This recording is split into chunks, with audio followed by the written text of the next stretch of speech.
வணக்கம். இன்னைக்கு நாம முல்லா நசுதீனோட ரொம்பவே ஃபேமஸான சுவாரஸ்யமான ஒரு நாடோடி கதையை பத்தி தான் அலச போறோம். முல்லா கதைகள்னாலே செம்ம ஜாலியா இருக்கும்னு நம்ம எல்லாருக்கும் தெரியும் இல்லையா? ஆனா இந்த உலகத்தின் மையப்பகுதி கதை வெறும் சிரிப்புக்காக மட்டும் இல்லைங்க. வெறும் புத்தகங்களை மனப்பாடம் செய்வதை விட உண்மையான புத்திசாலித்தனம்னா என்ன அப்படிங்கறத ரொம்ப ஆழமா அழகா இந்த கதை நமக்கு புரிய வைக்குது. இப்போ உங்களையே ஒரு கேள்வி கேட்டுக்கோங்க. ஒருத்தர் உண்மையான அறிவாளின்னு நாம எப்படி முடிவு பண்றோம்? அவர் ஊரா போய் படிச்சு பட்டம் வாங்கினவரா இருக்கணுமா, இல்ல எந்த ஒரு குழப்பமும் இல்லாம சரியான நேரத்துல சரியான பதில டக்குன்னு சொல்றவரா இருக்கணுமா? இந்த கேள்வியை கொஞ்சம் உங்க மைண்ட்ல வச்சுக்கோங்க. ஏன்னா இந்த அலசல் முடியும் போது அறிவாளி என்பதற்கான உங்க வரையறையே மாற வாய்ப்பு இருக்கு. முதல்ல முல்லாவோட உலக புகழ் பத்தி கொஞ்சம் பார்க்கலாம். இப்போ இந்த முரண்பாட்டை கவனிங்களேன். ஒரு பக்கம் உலகம் முழுக்க சுத்தி வந்து நான் தான் பெரிய அறிவாளின்னு ரொம்ப ஆணவத்தோட இருக்கிற ஒரு வெளிநாட்டு மேதாவி, இன்னொரு பக்கம் ரொம்ப சிம்பிளான ஒரு சாதாரண வியாபாரி மாதிரி தெரிகிற நம்ம முல்லா நஸ்ருதீன். இவங்க ரெண்டு பேருக்கும் இடையில நடக்கிற ஒரு செம்ம போட்டிய பத்தி தான் நம்ம பார்க்க போறோம். சொல்லப்போனா இது ரெண்டு நபர்களுக்கு இடையிலான போட்டி இல்லைங்க, ரெண்டு விதமான சிந்தனைகளுக்கு இடையிலான ஒரு போர். சரி, இந்த மேதாவியோட ஆணவச் சவால் எப்படி ஆரம்பிக்குதுன்னு பாப்போம். அந்த அறிஞர் நேரா நம்ம ஊர் சந்தைக்குள்ள வந்து, எங்கே அந்த முல்லா, அவன் ஒரு சாதாரண வியாபாரி, அவன உலகத்தோட பெரிய புத்திசாலி, அவன் இங்க கூப்பிடுங்க, நான் அவனை டெஸ்ட் பண்ண போறேன் அப்படின்னு ரொம்ப திமிரா சவால் விடுறாரு. எந்த அளவுக்கு அந்த அறிஞருக்கு ஈகோ பாருங்க. முல்லாவை அவர் ஒரு பொருட்டாவே மதிக்கல. படிப்பு பட்டங்கள் இல்லாத ஒருத்தர் எப்படி அறிவாளியா இருக்க முடியுங்கிறது தான் அவருடைய கேள்வி. ஆனா அங்க சந்தையில இருந்த மக்கள் என்ன செஞ்சாங்க தெரியுமா? பயப்படவே இல்ல.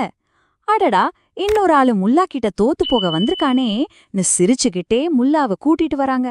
ஏன்னா முல்லா கிட்ட சவால் விட்டா கண்டிப்பா பல்பு வாங்கிட்டு தான் போகணும்னு நம்ம ஊர் மக்களுக்கு நல்லாவே தெரியும்.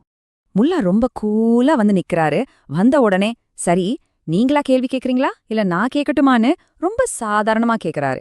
அதுக்கு அந்த மேதாவி, நான் உலகம் சுத்தி படிச்சவன், நீ வெறும் வியாபாரி, உனக்கு என்ன தகுதி இருக்குன்னு திரும்பவும் ரொம்ப அவமானப்படுத்துற மாதிரி பேசுறாரு.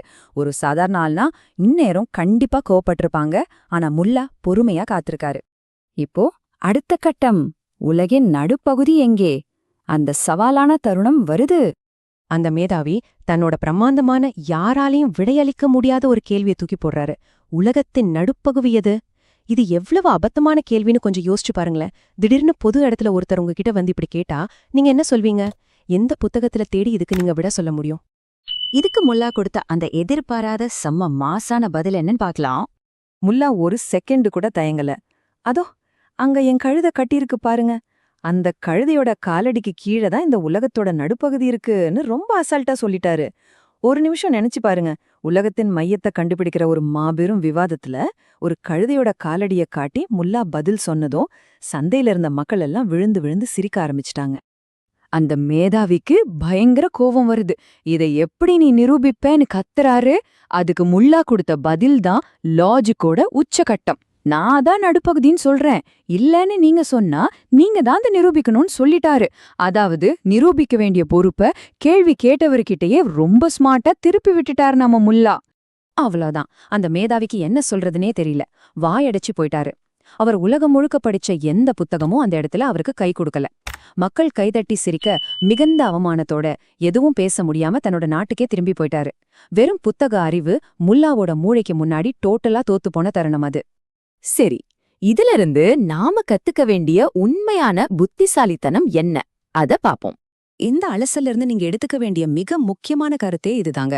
அறிவுங்கிறது வெறும் தகவல்களையும் புத்தகங்களையும் படிச்சு மூளையில குவித்து வைக்கிறது கிடையாது.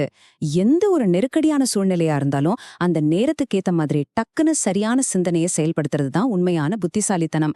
அந்த சமயோஜித புத்தி தான் முல்லா கிட்ட இருந்துச்சு, ஆனா அந்த அறிஞர்கிட்ட இல்லாம போச்சு. முல்லா கிட்ட இருந்து நாம கத்துக்க வேண்டிய முக்கிய பாடங்களை இங்க லிஸ்ட் பண்ணிருக்கோம். 1. வெறும் புத்தக அறிவு மட்டும் நடைமுறை வாழ்க்கைக்கு எப்பவும் செட் ஆகாது. 2. எவ்வளவு பெரிய ஆணவமா இருந்தாலும் நம்மளோட சமயோஜித புத்தியாலையும் பணிவாலையும் அதை ஈஸியா உடைக்க முடியும். 3. இந்த மாதிரி விவாதங்கள்ல நிரூபிக்க வேண்டிய பொறுப்பை எதிராளிகிட்டே திருப்புவது ஒரு சூப்பரான ராஜதந்திரம்.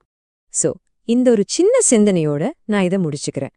நாளைக்கு உங்க வாழ்க்கையிலயோ இல்ல வேலை பார்க்குற இடத்துலயோ ஒரு பெரிய சாத்தியமே இல்லாத சவால் வரும்போது நீங்க பதட்டப்பட்டுக்கிட்டு புத்தகத்திலயோ கூகுள்லயோ விடைய தேடுவீங்களா, இல்ல முல்லா மாதிரி ஸ்மார்ட்டா யோசிச்சு உங்களுக்கான கழுதைய தேடி கண்டுபிடிப்பீர்களா?